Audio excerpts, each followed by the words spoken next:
اعوذ باللہ من الشیطان الرجیم بسم اللہ الرحمن الرحیم ربی یسر ولا تعسر وتمم بالخیر۔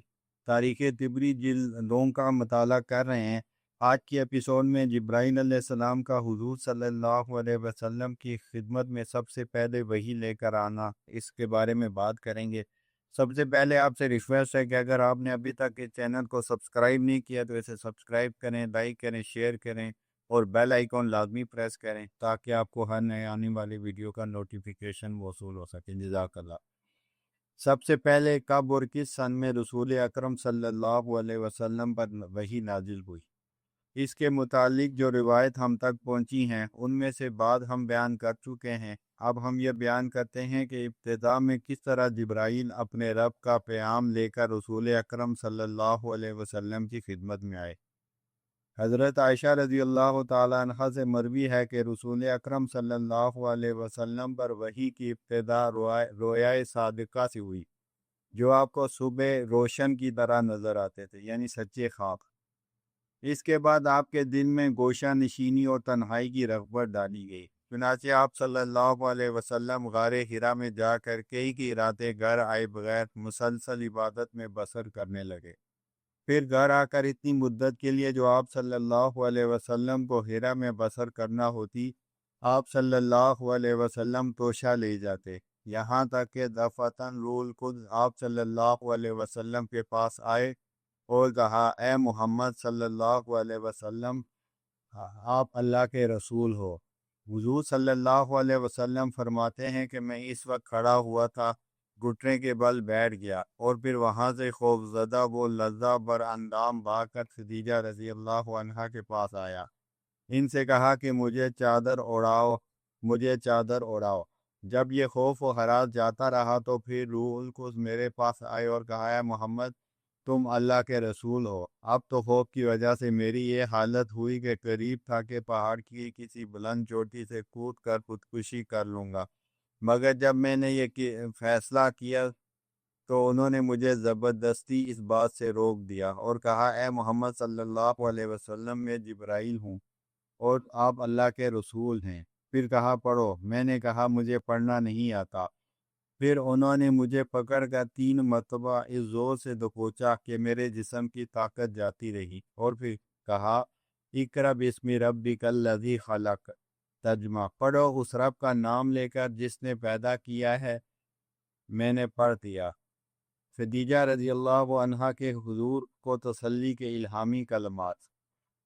تب میں خدیجہ رضی اللہ عنہا کے پاس آیا اور چونکہ مجھے اپنی جان کا خوف ہو گیا تھا، اس لیے میں نے ان سے اپنا واقعہ بیان کیا۔ انہوں نے کہا، یہ تو نہایت خوشخبری ہے، اللہ مبارک کرے، باخدا اللہ آپ صلی اللہ علیہ وسلم کو کبھی رسوا نہ ہونے دے گا۔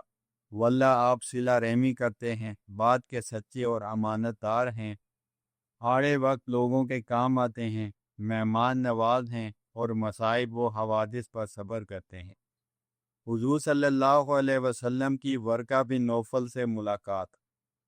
اس کے بعد وہ مجھے ورقہ بن نوفل بن اسد کے پاس لے گئی اور ان سے کہا کہ اپنے بھتیجے کی بات سنیے۔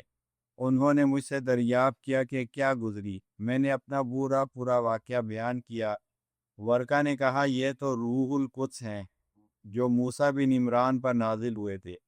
کاش میں اس میں شرکت کر سکتا، کاش میں اس وقت تک زندہ رہتا جب کہ آپ کی قوم آپ کو ہجرت پر مجبور کر دے گی۔ میں نے پوچھا، کیا وہ مجھے گھر سے نکال دیں گے؟ انہوں نے کہا، ضرور، کیونکہ جس کسی پر اللہ نے رسالت کی وہ سعادت ناصل کی جو آپ صلی اللہ علیہ وسلم پر نازل ہوئی ہے، لوگ ہمیشہ اس کے دشمن ہوئے ہیں۔ کاش اور اگر میں اس وقت تک زندہ رہا تو ضرور آپ کی مدد کروں گا۔ پھر اقرا کے بعد سب سے پہلے قرآن کا یہ حصہ مجھ پر نازل ہوا۔ نون والقلم وما یسطرون ما انت بنعمت ربک بمجنون وَإِنَّ لَكَ لَأَجْرًا غَيْرَ مَمْنُونٍ وَإِنَّكَ لَعَلَىٰ خُلُقٍ عَظِيمٍ فَسَتُبْصِرُ وَيُبْصِرُونَ اور یا ایھا المدثر قم فانذر اور وَالضُّحَىٰ وَاللَّيْلِ اذا سجا۔ حضرت عائشہ رضی اللہ عنہا کی یہ حدیث ایک دوسری سند سے بھی روایت ہوئی ہے، مگر اس میں حدیث کا یہ آخری حصہ کہ پھر مجھ پر قرآن کا یہ حصہ نازل ہوا، آخر حدیث تک منقول نہیں ہے۔ عبداللہ بن شداد سے مروی ہے کہ جبرائیل رسول اکرم صلی اللہ علیہ وسلم کے پاس آئے اور فرمایا کہ پڑھو۔ آپ نے فرمایا میں پڑھنا نہیں جانتا۔ حضرت جبرائیل نے آپ کو بھینچا اور فرمایا پڑھو۔ آپ نے فرمایا میں نہیں پڑھ سکتا۔ دوبارہ جبرائیل نے آپ کو بھینچا اور فرمایا پڑھو۔ آپ علیہ السلام نے فرمایا میں پڑھنا نہیں جانتا۔ پھر جبرائیل نے آپ علیہ السلام کو بھینچا اور فرمایا پڑھو۔ آپ علیہ السلام نے دریافت کیا کیا پڑھوں؟ جبرائیل نے فرمایا اقرأ بسم ربک الذی خلق خلق الانسان من علق اقرأ وربک الاکرم الذی علم بالقلم علم الانسان ما لم یعلم۔ رسول اکرم صلی اللہ علیہ وسلم سیدھے حضرت خدیجہ کے پاس آئے اور فرمایا کہ ضرور اب میری موت کا وقت آ گیا ہے۔ انہوں نے عرض کیا آپ کا رب ہرگز آپ کے ساتھ ایسا نہیں کرے گا، آپ نے کبھی کوئی بری بات نہیں کی ہے۔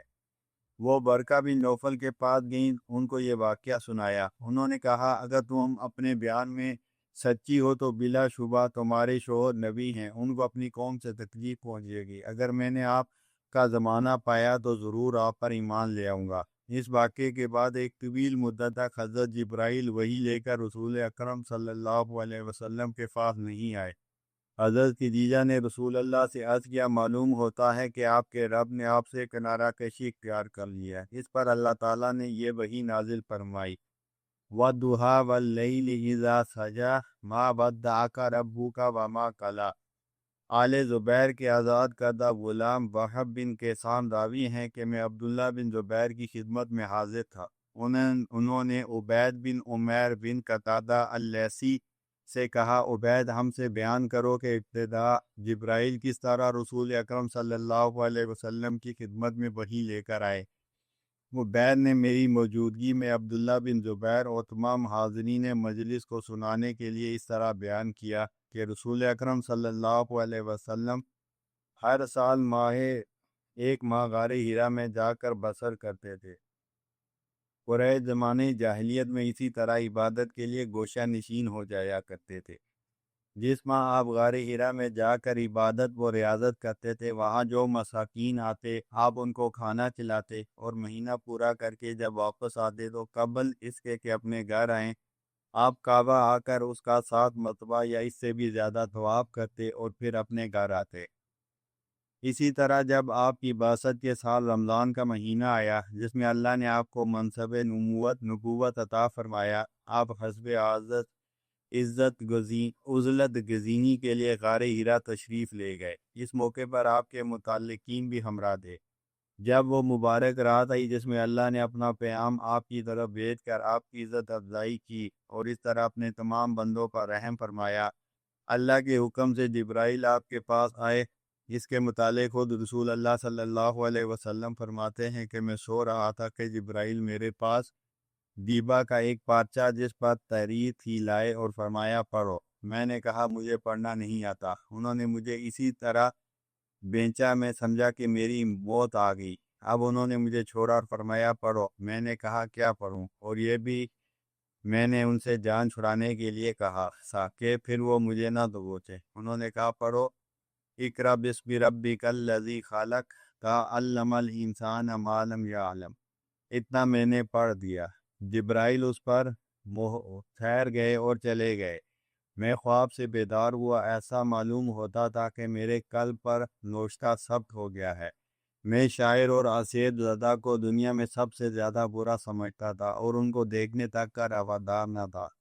میں نے دل میں کہا میرا نفس ضرور شاعر یا آصف زدہ ہے، مگر میں اس بات کو ہرگز پسند نہیں کرتا کہ قریش میرے متعلق اس کا چرچا کریں۔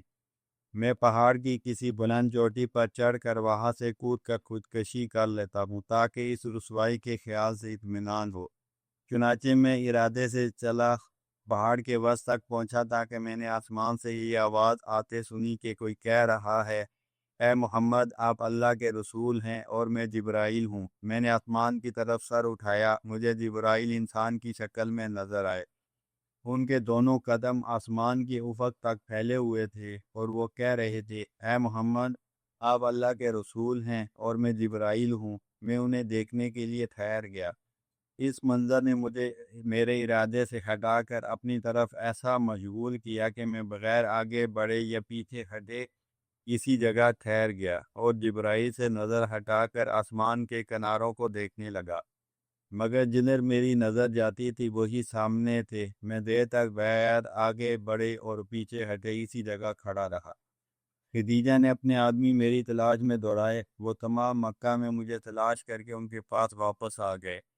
اب تک اس جگہ کھڑا ہوا تھا، اب کہیں جبرائیل میرے سامنے سے ہٹے اور میں بھی اپنے متعلقین کے پاس پلٹ کر آیا اور خدیجہ کے پاس آ کر ان سے چمٹ کر بیٹھ گیا۔ انہوں نے پوچھا، ابو القاسم آپ کہاں تھے؟ میں نے آپ کی تلاش میں اپنے آدمی بھیجے تھے اور وہ مکے تک ہو آئے، مگر آپ کا پتہ نہ چل سکا۔ میں نے اسے کہا، میں ضرور شاعر ہوں یا آصف زدہ۔ خدیجہ نے کہا، ابو القاسم اللہ آپ کو اس سے بچاتا رہے، میں جانتی ہوں کہ اللہ کبھی آپ کے ساتھ ایسا نہیں کرے گا۔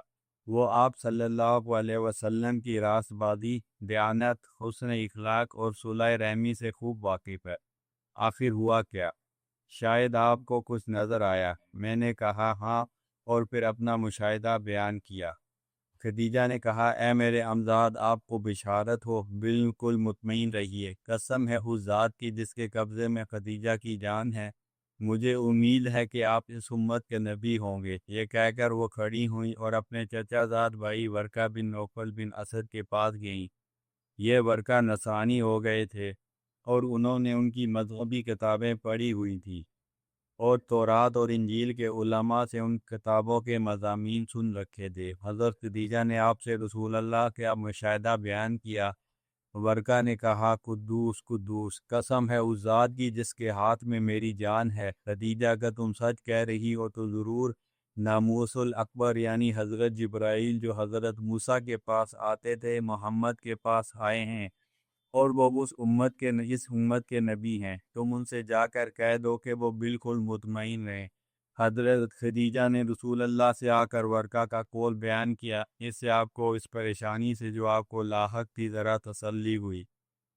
جب رسول اکرم اپنا عزلت گزینی کا زمانہ پورا کر کے ہیرا سے مکہ پلٹے تو پہلے کعبہ آئے اور اس کا طواف کیا۔ اس طواف کے دوران ورقہ بن نوفل سے آپ کی ملاقات ہو گئی۔ انہوں نے کہا، اے میرے بھتیجے، جو آپ نے دیکھا یا سنا ہے مجھ سے بیان کیجیے۔ رسول اللہ نے اپنا مشاہدہ ان کو سنایا۔ ورقہ نے آپ سے کہا کہ قسم ہے اس ذات کی جس کے ہاتھ میں میری جان ہے، آپ اس امت کے نبی ہیں اور آپ کے پاس وہی ناموس الاکبر آیا ہے جو موسیٰ کے پاس آیا تھا۔ آپ کو ضرور جھٹلایا جائے گا، ایذا دی جائے گی، شہر بدر کیا جائے گا اور آپ سے جنگ کی جائے گی۔ اگر میں اس وقت تک زندہ رہا تو اللہ کے لیے ایسی مدد کروں گا جس سے وہ خود واقف ہے۔ پھر انہوں نے رسول اکرم صلی اللہ علیہ وسلم کا سر مبارک اپنے قریب کر کے اس کو بوسہ دیا۔ رسول اللہ اپنے مکان تشریف لے آئے۔ ورقہ کی ان باتوں سے آپ کو مزید اطمینان ہوا اور جو پریشانی آپ کو لاحق تھی اس میں ذرا کمی آئی۔ حضرت خدیجہ کا فہم و تدبر۔ حضرت خدیجہ سے روایت ہے کہ میں نے رسول اللہ صلی اللہ علیہ وسلم کے اطمینان قلب کے لیے اللہ نے اپنی نبوت سے آپ کو سرفراز فرمایا ہے۔ عرض کیا، اے میرے ہمزاد، آپ یہ کر سکتے ہیں کہ جب فرشتہ آپ کے پاس آئے تو اس کی مجھے اطلاع کر دیں۔ آپ نے فرمایا اچھا۔ میں نے عرض کیا، اب جب وہ آئے آپ مجھے ضرور خبر کر دیں۔ چنانچہ ایک مرتبہ حسب دستور جبرائیل رسول اکرم کے پاس آئے تو آپ نے مجھ سے فرمایا، خدیجہ وہ آ گئے ہیں۔ میں نے کہا اچھا، تو آپ ذرا میری بائیں ران پر بیٹھ جائیے۔ رسول اکرم اپنی جگہ سے اٹھ کر میری بائیں ران پر آ بیٹھے۔ میں نے کہا، کیا اب بھی آپ ان کو دیکھتے ہیں؟ آپ نے فرمایا ہاں۔ میں نے کہا، اب آپ میری دائیں ران پر تشریف لے آئیں۔ رسول اللہ بائیں ران سے اٹھ کر دائیں پر بیٹھ گئے۔ میں نے پوچھا، کیا اب بھی وہ آپ کو نظر آتے ہیں؟ آپ نے فرمایا ہاں۔ میں نے کہا، اب آپ میری گود میں آ بیٹھیے۔ رسول اللہ میری گود میں بیٹھ گئے۔ میں نے کہا، اب بھی وہ نظر آتے ہیں؟ انہوں نے کہا ہاں۔ اب میں نے سر سے دوپٹہ اتار کر الگ رکھ دیا۔ رسول اکرم میری گود میں تشریف رکھتے تھے۔ اب میں نے پوچھا کہ اب بھی وہ نظر آ رہے ہیں؟ انہوں نے فرمایا نہیں۔ میں نے کہا، آیا چچا زاد، آپ صلی اللہ علیہ وسلم کو بشارت ہو، بالکل مطمئن رہیے، بخدا یہ فرشتہ ہیں، شیطان نہیں ہو سکتا۔ یہ حدیث جب عبداللہ بن حسن سے بیان کی گئی تو انہوں نے فرمایا کہ میں نے اپنی ماں فاطمہ بنت حسین سے اس حدیث کو خدیجہ سے نقل کرتے ہوئے سنا ہے، مگر میں نے ان کو یہ کہتے سنا کہ حضرت خدیجہ نے رسول اکرم صلی اللہ علیہ وسلم کو اپنے کرتے کے دامن میں لے لیا۔ اس وقت جبرائیل غائب ہو گئے۔ تب حضرت خدیجہ نے رسول اللہ صلی اللہ علیہ وسلم سے عرض کیا کہ یقیناً یہ فرشتے ہیں، ہرگز شیطان نہیں۔